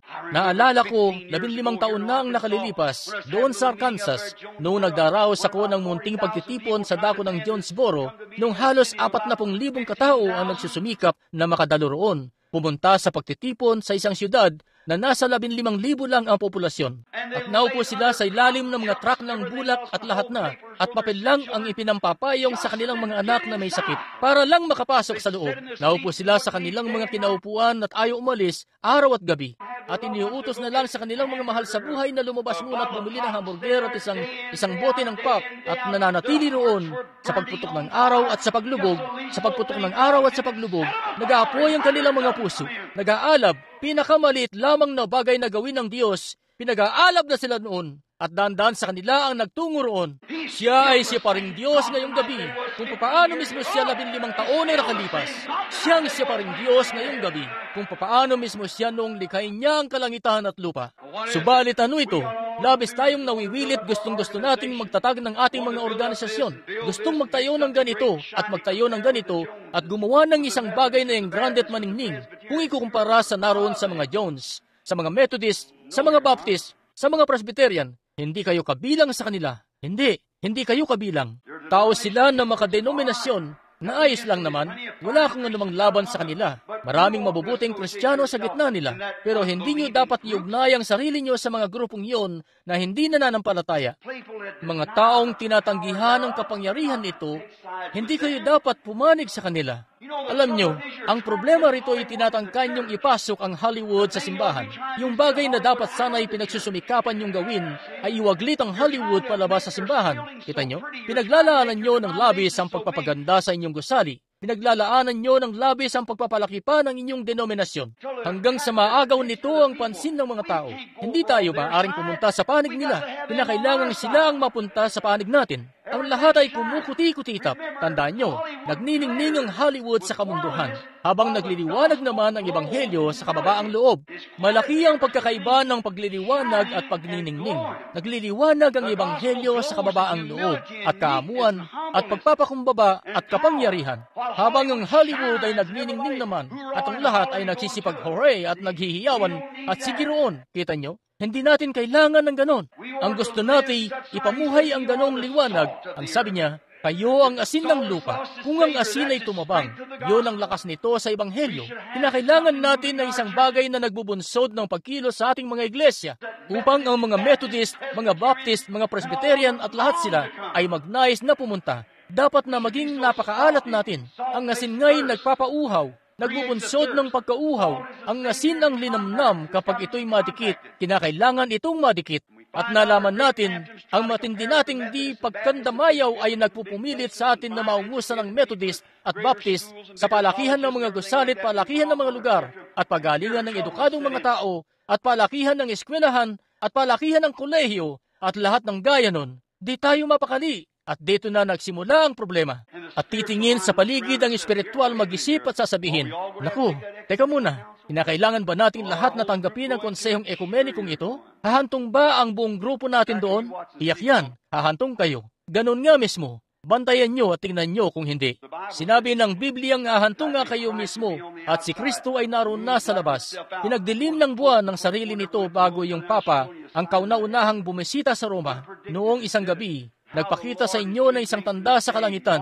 Hindi nahulaan. Ibinunsod yun. Talagang gumagawa ang Panginoon ng mga bagay-bagay sa panahong ito. Kamangha-mangha. Pagkatapos sa matinding oras na iyon na madilim, noong naroon sila, dumating ang mga hangin. Ang lahat ng pag-asa para mabuhay ay wala na. Ngayon, ano nang gagawin nyo kapag humantong na sa konsehong ekumeniko ang inyong denominasyon? Ano nang mangyayari kung ganoon sa lahat ng dakilang mga bagay natin na itinayo rito sa lupa kapag ang huling pag-asa'y mawala na? Pero alam nyo, noong pasigaw na sana sila at ang lahat ng pag-asa'y wala na hindi na sila may liligtas pa. Kaya't bigla-bigla na lang nakita nila siyang paparating. Naglalakad sa tubig. Sa oras ng kadiliman, dumating siya na naglalakad. Alam niyo ba kung ano? Noong iwan niya sila, alam na niyang mangyayari yun. Kaya umakyat siya sa pinakamataas na burol na meron sa lupain. Mangyari na kung mas mataas ang aakyatin mo, mas malayo ang matatanaw mo. At umakyat siya para mabantayan niya sila. Alam niyo. At alam niyang darating yun. Inihula na niya na ang araw na ito'y darating. Kung papaano ang nangyari sa mga araw ng Sodoma, ay gayon din naman ang mangyayari sa pagparito ng anak ng tao. Kapag ang anak ng tao ay nahayag na, sa panahong yan, marapat lamang na mahayag ang anak. Ang lahing masama't mapangalo niya ay hahanap ng isang tanda. Magkakaroon nga ito ng isang tanda. Tatanggihan niya ito na gaya ng ginawa nila noon. Pero ito ay magiging tanda ng muling pagkabuhay. Buhay pa rin siya na ginagawa ang siya ring mga ginawa niya.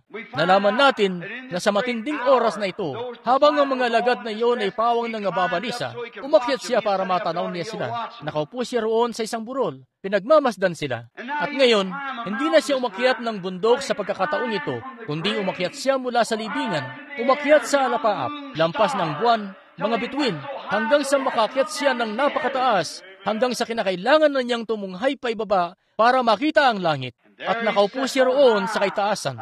Ngayon, ang kanyang paningin ay nasa maya, at alam kong pinagmamasdan niya tayo. Nakamasid siya. At dito mismo sa oras na ito ng kadiliman, kung kailan ang mga iglesia ay nasadlak na sa naglalakihang mga programa, at meron silang ganitong programa at ganong programa, nakaprograma na ang lahat katulad sa iba pang mga iglesia, mga denominasyon. At anong nangyari? Sa oras ng kadiliman, kung kailan nakapagbubulay ang mga taong tunay na puspos ng Espiritu, ano nang mangyayari?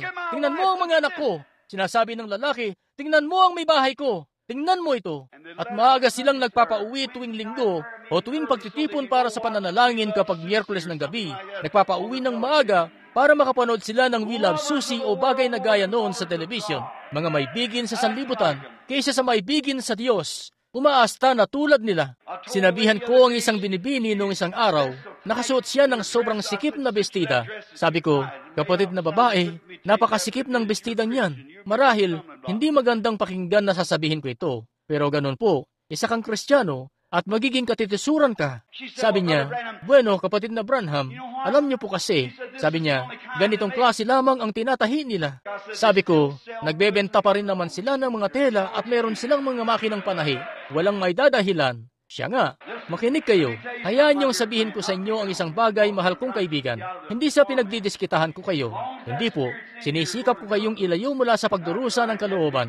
Hanggat nasa inyo ang espiritong yan, gagawin at gagawin niyo yan. Siya nga, kinakailangan ninyong may panganak muli palabas nito. Ngayon, maaari niyong isipin ang gusto niyo sa pahayag na ito. Pero hayaan niyong sabihin ko sa inyo ang isang bagay, kita niyo? Kung ano ang puso mo, naroon din ang kayamanan mo. Hayaan niyong sabihin ko ito sa inyo. Maaring kasing busilak ka tulad ng isang liryo sa iyong asawang lalaki at maaring kasing busilak mo ang isang liryo, kabataang babae, sa inyong kasintahang lalaki, pero balang araw, pananagutin ka ng Diyos sa pagkakasala ng pangangalo niya. May sala ka kung nananamit ka ng gaya niyan. Sabi ni Jesus, ang tumingin sa isang babae na may pagnanasa ay nakipangalo niya na kasama ang babae sa kanyang puso. At kapag kinakailangan ng managot ng lalaking yon, ang makasalanan yon, dahil tumingin sa inyo, sa salang pangangalo niya, sino nagudyok nito sa kanya? Isipin niyo yon. Kayong kababaihang Pentecostal, mahiya kayo. Kita niyo? Mahiya kayo. Mahal ko kayo. Yon ang dahilan na sinasabi ko yon. Ang pag-ibig ay nagtutuwid. Nasa isang matinding di pagkandamayaw tayo. Isang matinding di pagkandamayaw ukol sa pananamit. Ito'y para bang kaya't pakikipagsabayan sa uso sa sanlibutan. Sabi niya, huwag mong ibigin ang sanlibutan, ni ang mga bagay ng sanlibutan. Kung iniibig mo ang sanlibutan, ang pag-ibig ng Diyos ay wala sa iyo. Wala akong pakialam gaano ka man magsalita ng iba't ibang wika, tumalon ng pataas-baba, magsayaw, magpagupit ng buhok, magsuot ng ganong mga bestida.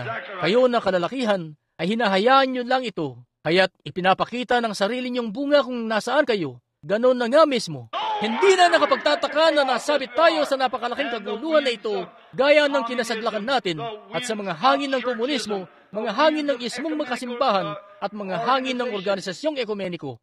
Isang panahon na nga mismo ng pagsasanib-sanib, isang panahon ng pakipag-unyon, pinag-iisa ng mga unyon ng mga manggagawa, nagkatalo-talo tungkol dito. Ang mga bansay meron na nitong United Nations, nagkakaisa na sila. Ang mga iglesia ay nagsasama-sama na. Anong ipinapakita nito? Ipinapakita nitong si Kristo at ang nobya ay malapit ng maging isa na rin. Yun ang ipinapakita nito. Lahat nitong mga anino ng mga bagay ay nagpapakita na sa tiyak na pagparito. Masdan nyo nang maigi ngayon habang papatapos na tayo dahil papagabi na ng gusto. At ngayon pansinin nyo, sa dakilang oras na yon, kung kailan wala ng kapag-apag-asa na makaligtas pa, natanaw nilang may isang dumarating na naglalakad sa tubig, naglalakad papalapit. At ang bagay, ang nakakalungkot na parte, pakinggan niyong mabuti, yaong nag-iisang bagay na makatutulong sa kanila ay kinatakutan nila. Sabi nila, mukha itong multo. Baka ito'y, alam nyo, isang multo. Kung hindi ba't ganyan na ganyan mismo ang nangyayari uli, kinakatakutan nila ito. Takot sila sa panguhula. Takot sila sa kung anong uri ng kapangyarihan ng dyablo. Gayong sinabi ni Jesus na mangyayari ito sa panahong ito. Ang tanging bagay na makatutulong sa kanila ay si Jesus Kristo. Hindi panibagong denominasyon. Hindi sa pagsasanib-sanib nilang lahat. Kaya't palalalain lamang nito yon ng higit kailanman. Ang tanging bagay na makatutulong sa inyo ay si Jesus Kristo. At noong ipinangako niyang magbabalik siya sa huling mga araw, sa ganitong anyo at gagawin ng ganito, ipinangako mismo, para bang noong bago dumating ang pangakong anak kay Abraham, ang unang binhi, ang maharlikang binhi ni Abraham. Si Jesus ay sinabing makikita ang ganon din. Bago ang pangakong anak, ihahayag ng Diyos ang sarili niya mismo sa laman at gagawin mismo ang gaya ng ginawa ni Jesus, gaya ng sinabi niyang gagawin niya, kagaya ng sinabing mangyayari sa huling mga araw. At heto ang lahat ng mga pangakong yon na maaari natin ilatag ang mga ito ng dose-dosena dito mismo sa harap nyo na dapat na mangyayari na. At ang mga iglesia na dapat sanay bukas na bukas ang mga bisig para tanggapin sana ito, medyo natatakot ako roon. Hindi kasi ito ibinibilang sa grupo namin, kita nyo? At kinatatakutan nila ito. Ang tanging makapaglalapit sa kanila kay Kristo ay si Kristo mismo. At natatakot sila na anupat nakakatakot daw ito. Hindi ko alam. Baka may espiritu yon, kita mo? At hindi ko alam ang tungkol dito. Takot mismo sa tanging bagay na makatutulong sa kanila. At sa madilim na oras ng kagipitan yon, ang hinirang na iglesyang yon, ang grupong nakaupo sa dakong yon, kaya't natatakot sila na baka ito'y malamulto. Ayaw nilang magkaroon ng anumang kaugnayan dito. Pagkatapos ay dumating ang matamis na tinig na yon. Huwag kayong matakot. Ako ito. Siya ang salita, hindi po ba? Hindi kailanman siya nagbabago bilang ang salita. Ngayon, hindi niyo ba naririnig ang salitang nagsasabi ngayong gabi? Siya ay siya rin kahapon, ngayon at magpakailanman. Huwag kayong matakot. Ako ito. Iyuko po natin ang ating mga ulo. Makalangit na Ama, ang gabi po'y maalinsangan. Madilim ang mga oras. Ganon na lamang na nawala na ang apoy sa altar. Nanghihimalay ka sa buong bukirin. Sabi mo, ang kaharian ay tulad sa isang tao na kumuha ng lambat at nagpunta sa dagat, inihagis ito. At noong hanguin niya ito, ang kaharian ay kagaya nito. Panginoong Diyos, balang araw, ang huling isdang iyon na nasa tubig. Ang sabi mo, nahuhuli nila ang lahat na uri. Nahuhuli ng lambat na iyon ng ebanghelyo ang lahat na uri. Nalalambat nun ang mga pagong, ang ulang, ang mga gagamba, mga ahas, pati isdang kumakain ng bulok. Hindi namin alam kung anong nalalambat nun, pero may ilang isda roon na ibig mo pong mahuli. Ikaw po ang siyang hukom. Subalit napagtatanto namin na kagad-agad ang pagong, ang ulang, at lahat, sila nga'y bumabalik muli sa putikan, pabalik sa katubigan. Pero balang araw, ang huling isda na naitalaga na predestinadong lalapit, ang huling bahagi na iyon ng katawan, ay ahanguin mula sa lawang iyon. Naghagis ka ng isang lambat sa mga araw ni Luther at ni Wesley, nina Alexander Campbell, John Smith, Calvin, Knox, Finney, Sankey at iba pa, sa kapanahunan ng Pentecostal, sa panahon ni F.F. Bosworth at ni Protzman. Sa mga dakilang lalaking ito, naghagis ka ng mga lambat sa panahon ni Billy Sunday, na tumugaygay sa mga kapanahunan. At sa panahon ngayon, ay sinusuyod mo pa rin ang dagat. Meron po bang isa sa mga isdang iyon na nakaupo rito ngayong gabi, Panginoon? Kung ganoon nga, sila naway maging tulad ng munting babaeng iyon na nasa may balon, na maging sa katayuan niya ng pagiging patutot, nakilala pa rin niyang ikaw ang Mesiyas. Nakita niya ang tanda. Hayon nga mismo. Sabi niya, napagkikilala kong ikaw ay isang propeta. Wala siyang kamalay-malay yun na pala ang Mesiyas. Sabi niya, naghihintay kami para sa isang Mesiyas. Sa madaling salita, nalalaman namin na sa pagparito ng Mesiyas, sasabihin niya sa amin ang mga bagay na ito. At sinabi mo, ako siya. Ayun na nga mismo. Ngayon po sa gabing ito, Panginoon, itulot mong makita nila ito. Ako ito. Huwag kayong matakot. Ito ang pangako ko. Pagalingin mo po ang mga may sakit, Panginoon. Iligtas ang mga naliligaw, punuin ang mga walang laman. Humayon nawa kami ngayong gabi at masabi nawa namin sa aming mga puso habang papauwi kami, kagaya ng mga kalalakihan na taga-Emmaus. Hindi bagat naghahalab ang aming mga puso sa loob namin habang nagmiministeryo siya sa amin ngayong gabi sa gusali, ang kanyang banal na presensya. Kung papaanong napagkilala nilang ikaw yun, inanyayahan ka nila't nabuksan ang kanilang mga mata. Ang bawat isa nawa sa amin ngayong gabi ay anyayahan ka. Sakaling hindi man namin maunawaan ito, ay anyayahan ka pa rin namin. Paano't paano man, yun lamang ang paraan para maihayag mo ang iyong sarili. At napansin namin ang paraan ng paghahayag mo ng iyong sarili pagkatapos ng iyong muling pagkabuhay.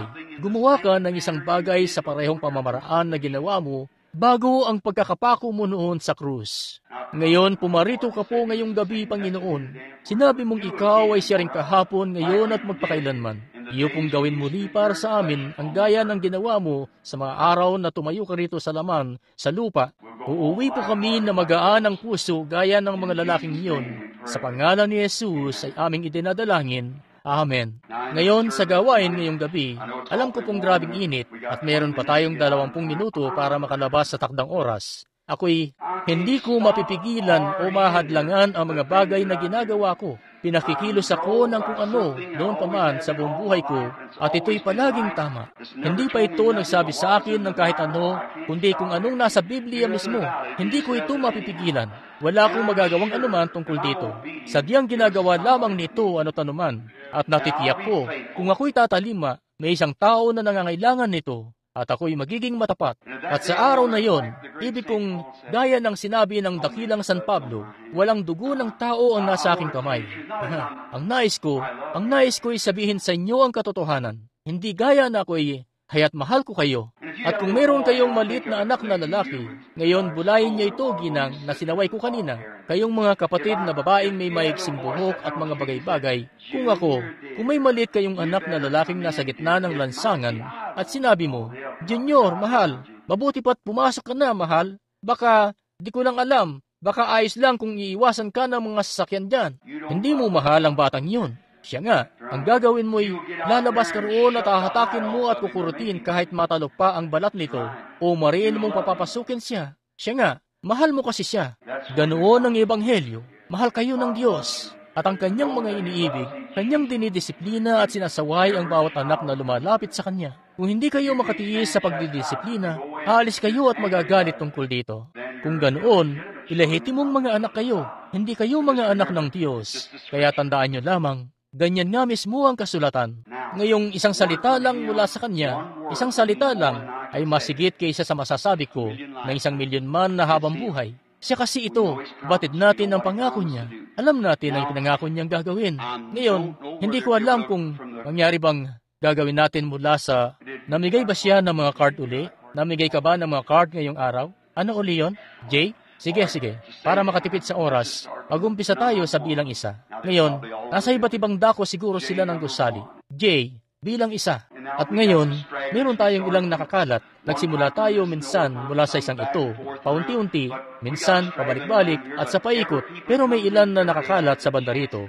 Pero bawat isa po na pumapasok dito, araw-araw, ay may pagkakataong makaparoon sa pila. Hindi ibig sabihin na dahil pumanhik kayo rito, ilan ang nakakaalam na sa pagtitipon na ito, nagkaroon na ng halos dobleng kasing dami ng gumaling mula sa mga nakaupo riyan. Kung ikukumpara ang bilang ng mga pinagaling dito, tunay, alam nyo yan, kita nyo? Ang prayer card ay para lamang papuntahin ang mga tao rito sa itaas. Maparating ang Espiritu Santo sa gitna nila, gaya ng nakasanayan nyo na paggawa roon. Hayan nga't, hindi naman talaga natin kailangan yun ngayon. Pwede nating hindi na gamitin ang mga prayer card. Kagaya ng ginawa natin kagabi, hindi natin ginamit ang mga prayer card kagabi. Dumako ang Espiritu Santo sa kalagitnaan nila kahit walang mga prayer card. At nasaksihan ko ang maraming bagay na hindi ko na sinabi pa ang tungkol doon. Dahil hindi ko alam kung ganun nga yun o hindi. Nanatili pa rin nakakubli sa kanila at hinayaan ko lamang na ganoon. Hindi ko po alam.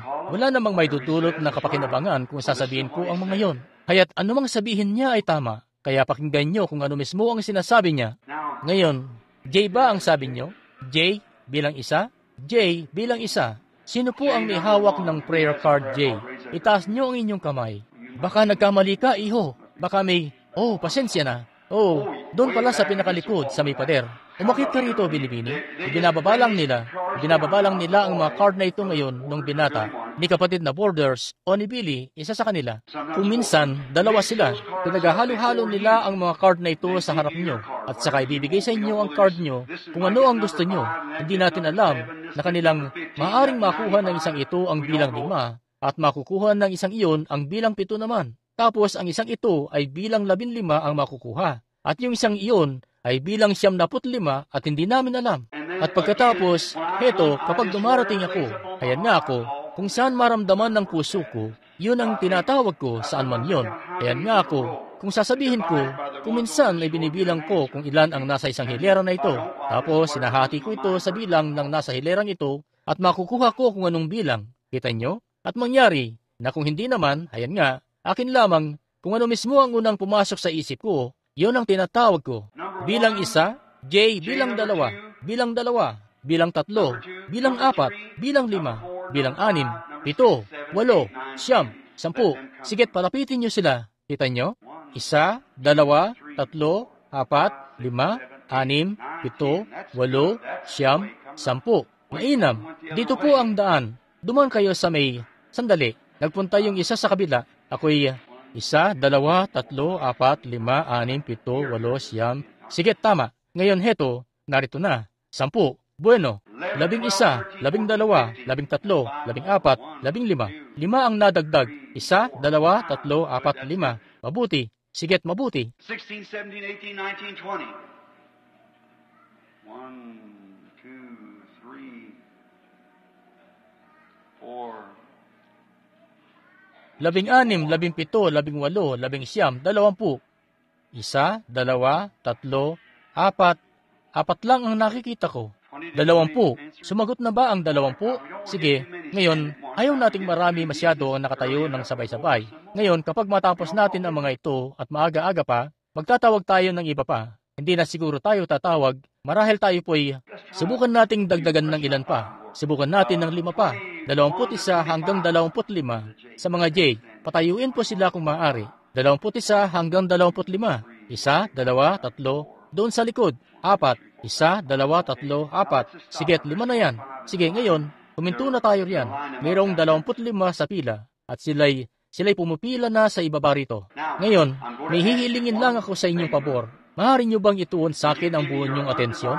Ibigay nyo sa Diyos ang buo nyong atensyon sa mga susunod na 15, 16 na minuto.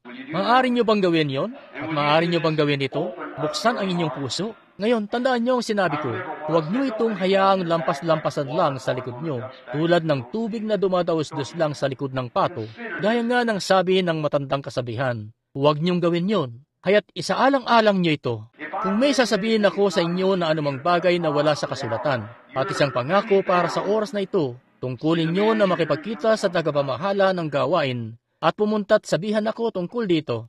Siya nga, wala akong anumang itinuturo kundi kung ano mismo ang nasa salita. At kung manatili ako mismo sa salitang yon, at kung sasabihin kung gano'n ito, at ang Diyos, nasa Biblia ito, kung nagsabi ang anghel ng Panginoon na isang bagay na wala sa Biblia, hindi yon ang anghel ng Panginoon. Siya nga, hindi pa siya kailanman nagsabi sa akin ng kahit ano, kundi kung ano mismo ang nasa salitang yon.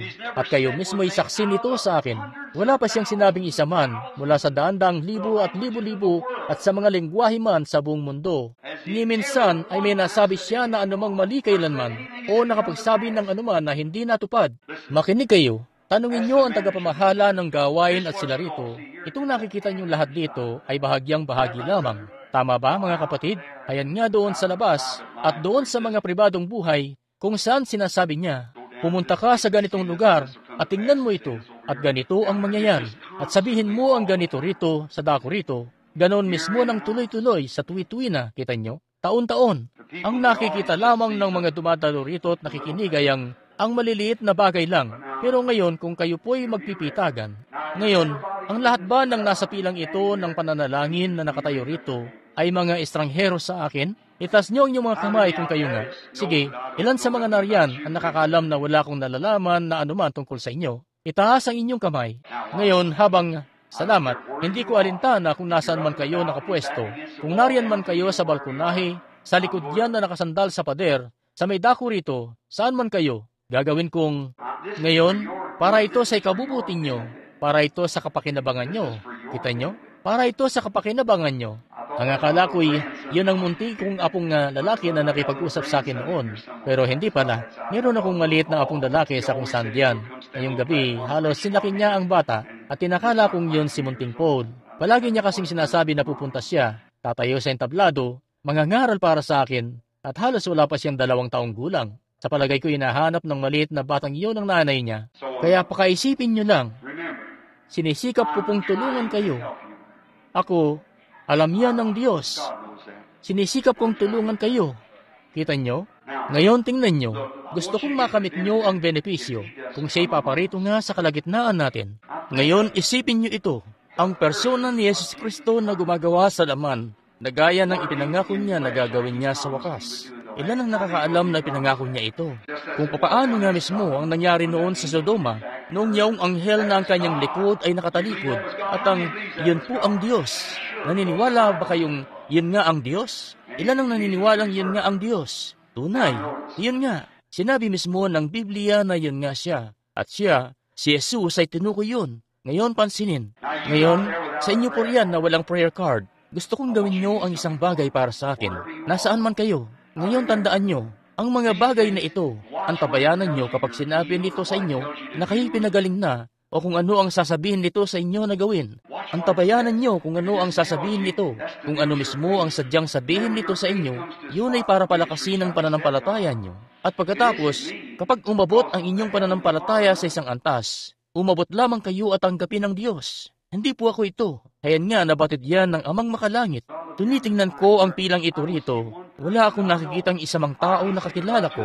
Wala akong makita kundi 2 o 3 tao marahil sa buong dumalo ito ang kakilala ko. At hindi ko alam kung ilan ba ngayon dito. Masasabi ko, may isa akong nakikita. Alam ko na narito si Edmund Way. Ilang minuto pa lang ang nakakaraan. Sa palagay ko'y nakita ko siya. At kung hindi ako nagkakamali, may nakikita akong kakilala ko. Isang lalaki at ang kanyang may bahay.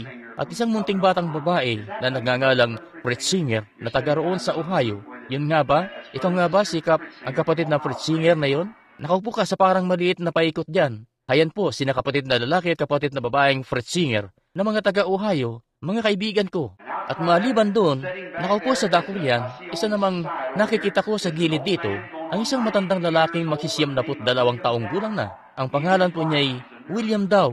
Siya at ang may bahay niya.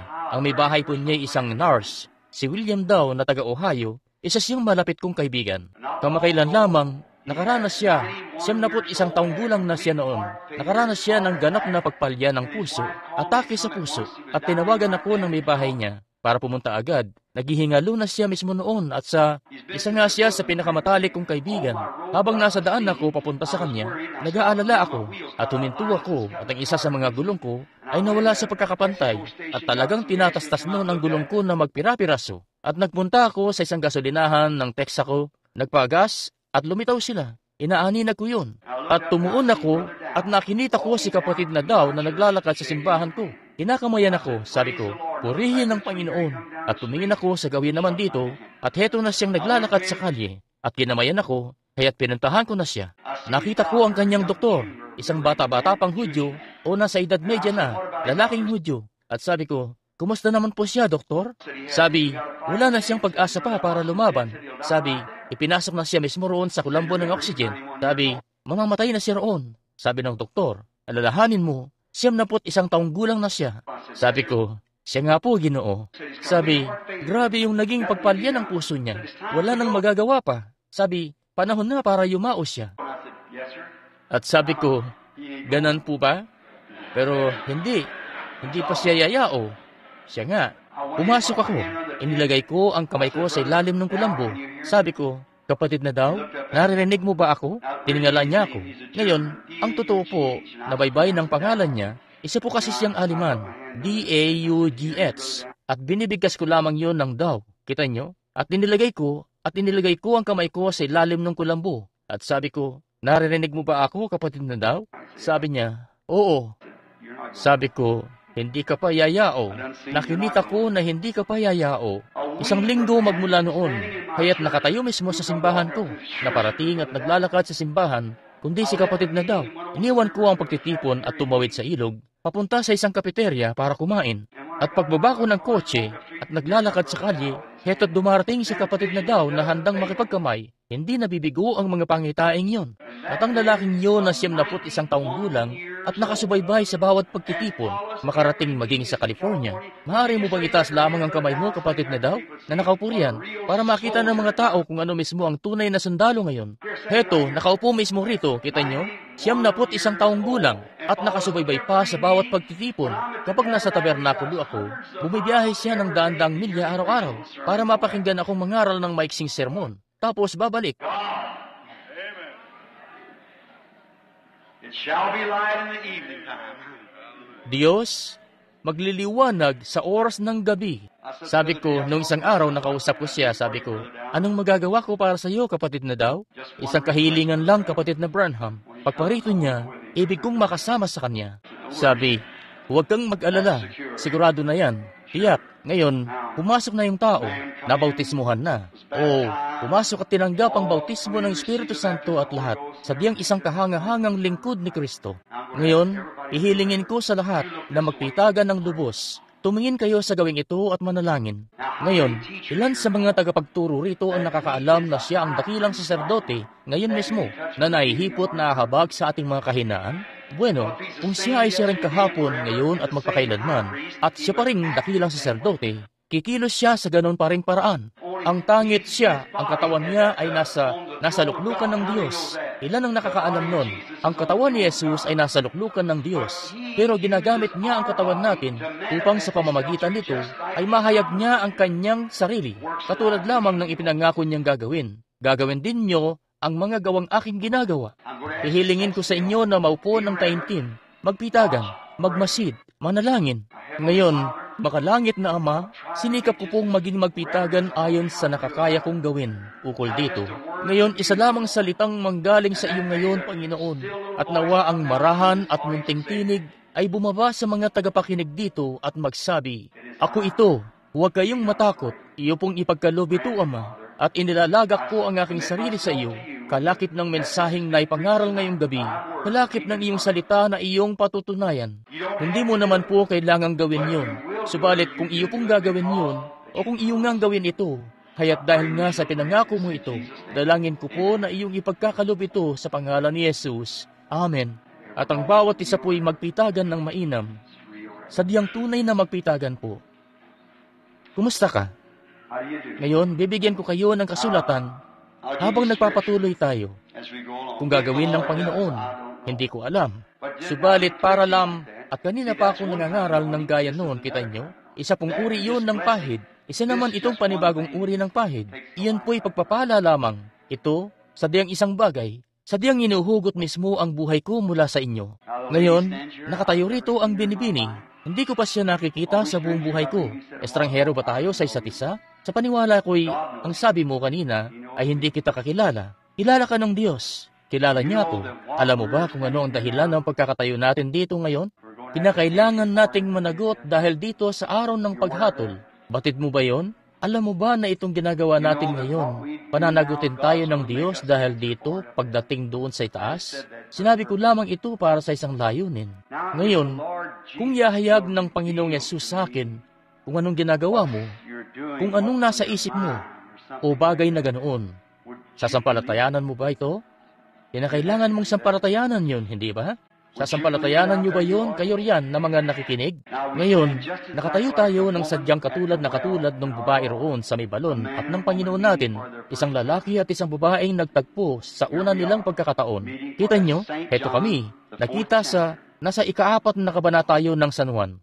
Ngayon, kung sasabihin ng Espiritu Santo, kung narito ka para sa iba pang tao, kung ikaw ay may sakit, kung ito may problema sa tahanan, kung ito'y mga problema sa pananalapi, ano man ito, wala akong ideya. Subalit alam niya, hayan nga na may kakayahan siyang kumilala ng mga pag-iisip na nasa puso mo. Siya ang salita. Hindi ko yan kaya. Isa lang akong tao. Medyo ninenervyos ka. At yun ang dahilan na ginagawa ko ito. Kita mo? That's one of your troubles. It's nervousness. That's right. Isa yan sa mga problema mo, And you ang pagkanerbiyos. also Siya nga, have at meron ka ring diabetes. Yun ang isa pang diferensya sa iyo. Siya nga, mga komplikasyon. Napakaraming ang bagay na hindi maganda. Tama ba? Kung tama, itaas mo ang iyong kamay. Kita mo? Nananampalataya ka bang pagagalingin ka niya? Nananampalataya ka? Ngayon, ang pagka-nervyos mo ay dahil sa iyong pag-iedad. Kita mo? Pero lilisanin ka ng lahat ng yun ngayon. At naniniwala ako na sa pamamagitan ng pananampalataya ay makadadako tayo sa Kalbaryo. Magkakaroon ng isang pagsasalin ng dugo. Ngayon, ganun na ganun mismo ang ginawa niya. Sinabi niya sa babae sa may balon kung anong problema nito. Ang suliranin nga sa babae, napakarami niyang asawa. Ang iyo naman ay, sa palagay ko'y pagkanerbiyos at 2 o 3 pang diferensya sa iyo. Tama, hindi ba? Ganun nga rin yun. Ngayon, nung dumating siya kay Simon, sinabi niya rito kung sino ito. Naniniwala ka bang kayang sabihin ng Diyos sa akin kung anong pangalan mo? Mas aangat ba ang pananampalataya mo? Mas aangat ba? Ginang strong. Stout. Sasampalataya ka ba? Humayo ka't manampalataya. At ikaw, tapos na ito. Amen. Halika. Nananampalataya ka ba? Ako nga'y estranghero rin sa iyo. Hindi kita kakilala, pero kilala ka ng Diyos. Nananampalataya ka bang kaya niyang ihayag sa akin kung anong problema mo? At kung ihayag niya, kung ganoon, ang Panginoong Diyos ang mapapurihan. Tama ba? I don't. Ngayon, hindi mo na kailangang mangamba, kita mo? Hayan siya na nararamdaman mo. Bueno, nahihirapan ka rin dahil sa isang kondisyon ng pagkanerbiyos, mental na pagkanerbiyos, at madaling maligalig. And you're suffering with a bladder trouble. At pinahihirapan ka ng isang suliranin sa panto. May diferensya ka sa atay, at may anemia ka. Right. Tama. Meron Got kang... something. It keeps being a man appearing here. Lagi pong may nagpapakita rito na isang anyo ng Do lalaki. you believe it? Nananampalataya ka bang kaya kang pagalingin ng Diyos? Pagagalingin ng asawa mong lalaki rin naman. Paigihin ang lagay niya. Sa palagay mo ba aalis ang problema na yun sa tiyan? At siya'y magiging maayos na? Iyon kasi ang nagpapahirap sa kanya. Tumayok at ipatong mo ang mga kamay mo sa kanya. Sabihin mo sa kanya ito. At ang bagay na yun ay lilisan sa kanya. I'm a stranger. Isa akong estranghero sa iyo. The Lord Jesus. Kilala tayong pareho ng Panginoong Yesus, You hindi believe that ba? God can make you well? Nananampalataya ka bang kaya kang pagalingin ng Diyos? Reveal to me Kung ihahayag sa akin ng Panginoong Yesus ang bagay na iyong that it's in your na nasa heart, iyong puso, that you believe that He will makapapanampalataya ka ba na kaya kanyang pagalingin? Nagkaroon ka ng ilang diferensya. May naging problema ka sa apdo. Isa yon. At yung isa pa, nagbunsod yon na yung apdo mo ay magkaroon ng mga ulcer. Kaya't yan nga ang sabi ng doktor mo. Ngayon, yung isa pa ay gusto nilang operahan yan. Siya nga, hindi ba't ganun nga? Ngayon, nananampalataya ka bang kaya niyang parausin yan? Sa tingin mo ba'y nasa kanya na ang pananampalataya mo? Ngayon, alam mong hindi ako ang may gawa nun. Nananampalataya ka ba? Sige, humayo ka at kung papaano mismo na nananampalataya ka, mapangyari nga yun sa iyo. Estranghero tayo sa isa't isa, sa palagay ko. Kilala tayong pareho ng Panginoong Diyos. Naniniwala ka bang kaya niyang ihayag sa akin ang mga bagay na makatutulong sa iyo? Ikaw, nananampalataya kang ihahayag niya, sinasabi ko, sigurado, napakabuti kung ganoon. Napakainam. Ngayon, marami kang diferensya sa iyo. Napakaraming komplikasyon at mga bagay-bagay. At yung tila ubo at hindi ka gumaling-galing dito at talagang ninenervyos ka. At ganoon. Ganun nga. Tapos may pasanin ka rin sa puso mo. At ang pasaning yun ay para sa isang tao na anak mong lalaki. At dumaranas siya ng isang problema kung anong problema sa tahanan. Siya at ang may bahay niya, palagi silang nagbabangayan at napupunta tuloy at nabibigatan ng loob mo dahil dito. Ganun nga. Ngayon, manampalataya ka ng buong puso mo at magiging maayos na ang lahat at mawawala na yun. Manampalataya ka ngayon. Pagpalain ka ng Panginoon. Kumusta ka, Ginoo? Isa akong estranghero sa iyo, at isa kang estranghero sa akin, at heto't nagsisimula na ang mga pangitain ngayon. Nakikita ko, parabang ang buong bahay ay nagliliwanag, na parabang tila ipo-ipo na umiikot. Kita nyo? Subalit, nananampalataya ka bang kayang ihayag sa akin ng Panginoong Yesus kung para saan at nakatayo ka riyan? Nananampalataya ka bang ihahayag niya? Nananampalataya rin naman ako doon. Kinakausap lamang kita para kaugnayin ang iyong espiritu. Yun mismo ang dahilan kung bakit ginagawa ko ito. Kita mo, hindi kita kakilala, kaya pihadong iba mismo, bukod sa akin ang gumagawa nito. Kinakailangan ko mismong lubusang lumayo sa sarili ko, para siya na mismo ang gagawa nun. Nauunawaan mo ba? Ngayon, isang bagay, nagdurusa ka ng isang matinding kondisyon ng pagkanerbiyos. At ang kondisyon na ito ng pagkanerbiyos ay matagal-tagal na. Ganon nga. At ang kondisyon ng pagkanerbiyos na iyon ay nagdulot sa iyo na tumaas ang presyon ng dugo mo. Siya nga. At na-stroke ka. Yan nga yun. Teka lang, ikaw po'y alinman sa naging isang mangangaral o ikaw ay isang mangangaral. Ngayon, isa kang mangangaral. Nakikinita kitang nakatayo sa isang pulpito. Kung ganoon, manampalataya ka sa Diyos at lilisanin ka ng pagkanerbiyos na yan. Meron kayong lahat ng mga ministro nun. Magiging maayos ang lagay mo. Bumalik ka sa pulpito mo at sundin mo ang Diyos at manatiling tapat sa salitang yon. Kay Jesus Kristo. Naniniwala ka bang nilisan ka na ng sakit mo sa likod? Ikaw na nakaupo sa silya. Naniniwala ka ba rito? Bueno, Ginoo. Kung ganoon, humayo ka na at sabihin, salamat sa iyo, Panginoon. Halika, Ginang. Kumusta ka? Naniniwala ka bang lingkod niya ako?